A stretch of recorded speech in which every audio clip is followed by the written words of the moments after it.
কোনো এক গ্রামে এক মোরগ, এক ইঁদুর আর একটি লাল মুরগি বাস করত।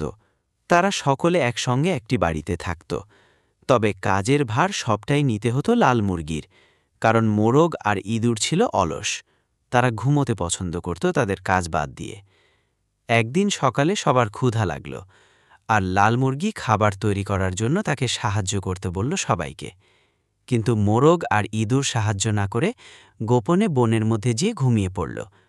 সে সুযোগে এক দুষ্টু শিয়াল এসে তাদের ধরে ফেলে এবং একটি বস্তার মধ্যে করে নিয়ে গেল তাদের।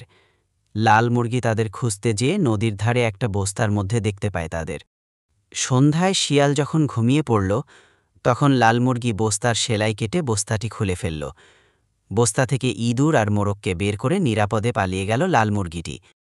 পরের দিন লাল মুরগি তাদের সতর্ক করে বলল, যদি তোমরা একে অপরকে সাহায্য না করো, তাহলে পরের বার যদি তোমাদের বিপদ হয়, তার জন্য তোমাদের সাহায্য করবে না। মোরগ আর ইঁদুর তখন বুঝতে পারে তাদের ভুলটা, আর পরের দিন সকাল থেকে তারা লাল মুরগিকে সব কাজে সাহায্য করে এবং একে অপরের পাশে থাকে তারা বিপদে আপদে। গল্পের